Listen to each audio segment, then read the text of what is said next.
cingkrang itu gak cingkrang sing nemen-nemen itu lah kebanjiran arek. Mereka mengatakan isbal itu haram mutlak, sombong gak sombong tetep.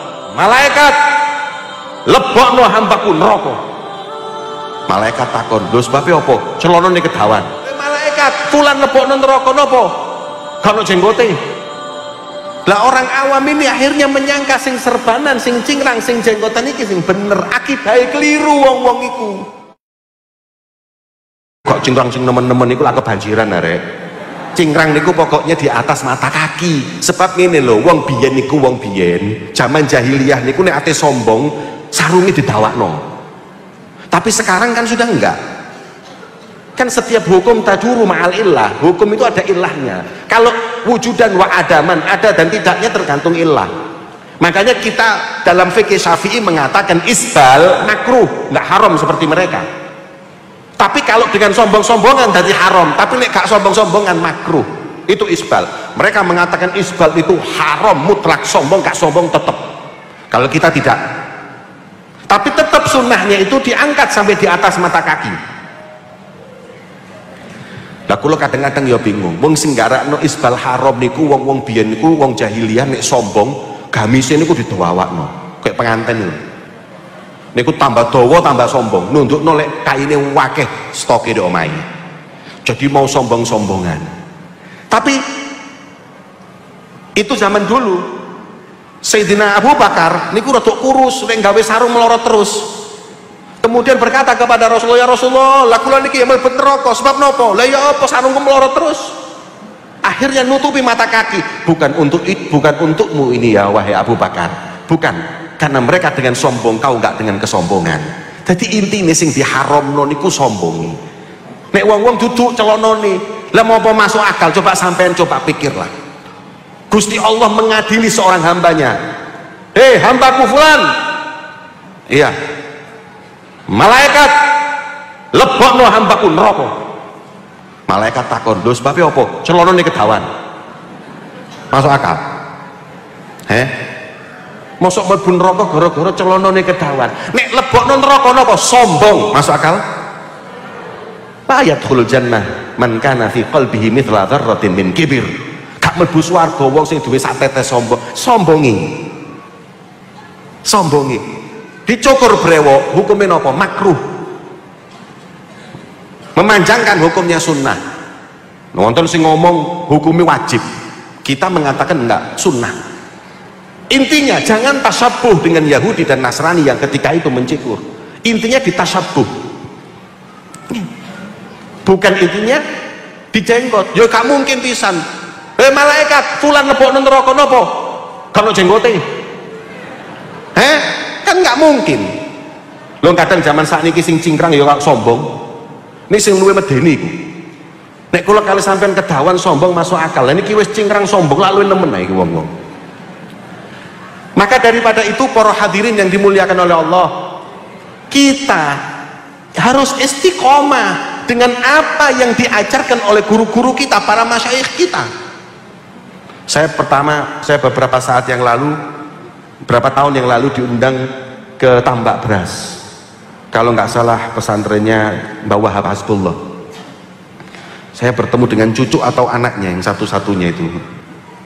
Beliau cerita kepada saya, ketika Mbah Wahab dulu beliau ke DPR Jakarta, kemudian diminta untuk doa.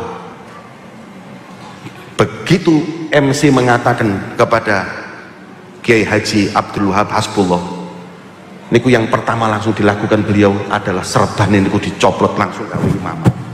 Serbanan sih sunnah Nabi Muhammad beliau hidupkan. Serbanan dulu baru beliau ke depan dan berdoa. Nah niki. Lah serban saiki wis ditinggalno. Akhirnya yang serbanan orang lain.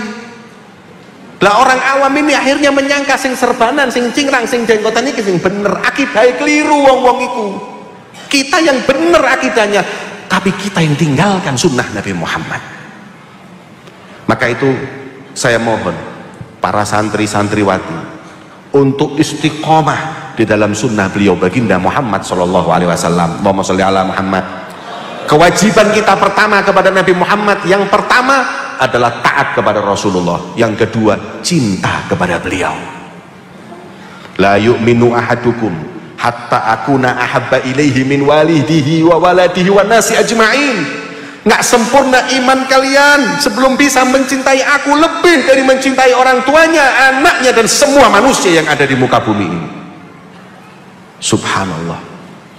Kemana cinta Nabi Muhammad dari hati kita? Kula kali panjenengan niki kudu tanglet. Sampai di mana kecintaan kita kepada Rasulullah? Kita ini sudah diremut dalam hati kita, kecintaan sama Nabi posisinya sudah diambil sama artis-artis, diambil dengan pemain bola, pemain arek nom-nom niki Masya Allah. Ditanya Rasulullah anake piro gak ngeruh, takon Ronaldo radhiyallahu anhu iku paham anakipe kabeh apal. Pemain bal-balan niku Masya Allah apal sedoyo, artis niku apal sedoyo, tapi Nabi Muhammad mereka nggak kenal.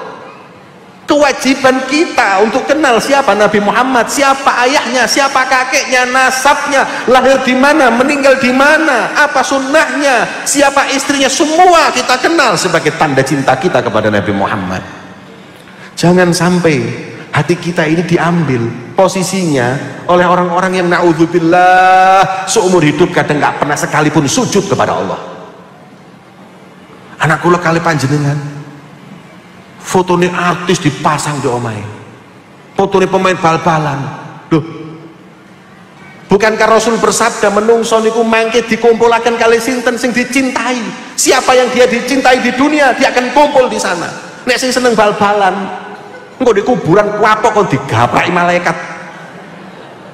Nih, sing seneng penyanyi dangdut suka ngebor-ngebor, engko di kuburan kok dibor ndasmu mbek malaikat. Cintai Nabi Muhammad, untung dunia akhirat. Minta sama Allah. Makanya Al-Imam Sya'rani wirite niku napa? Wirite mantun sembayang niku napa? Nek kula kali pancen astagfirullah, asyhadu an la ilaha illallah syarikalah. Beliau lain. Wirite napa? Allahumma habibni ilan nabi wa habibin nabi ilaina. Ya Allah, tambahlah kecintaanku kepada Nabi Muhammad dan tambah kecintaan Nabi Muhammad kepadaku. Wirid Imam Sya'rani. Njaluk Gusti Allah terus tambah dalam hatiku cinta kepada Rasulullah. Orang-orang dulu Masya Allah hadirin kedanan be Kanjeng Nabi, nggak lelakinya nggak perempuannya. Nasibah Al-Ansariyah, wong wedok jenenge Nasibah Al-Ansariyah, ketika umat Islam pulang dari peperangan, sing ditakokno pertama nih Kanjeng Nabi, mana Rasulullah? Kono ojo takon Kanjeng Nabi, bojomu mati, wis bahno mati. Bojo mati iso golek maneh. Anakmu mati, ya tak apa-apa iso golek gawe maneh. Yang saya pertanyakan, mana Rasulullah? Alhamdulillah Rasulullah selamat hidup. Hari ini tunjukkan, saya mau lihat dulu. Ketika Rasulullah datang langsung beliau bergembira, istabsyarat bi ru'yatin Nabi, bahagia melihat Rasulullah, kemudian mendekat dan berkata, ya Rasulullah, kullu musibatin ba'daka jalal ya Rasulullah. Kanjeng Nabi, semua musibah kecil buatku kecuali musibah yang menimpamu ya Rasulullah. Cinta sampai seperti itu. Bagaimana kita cinta dengan Nabi Muhammad?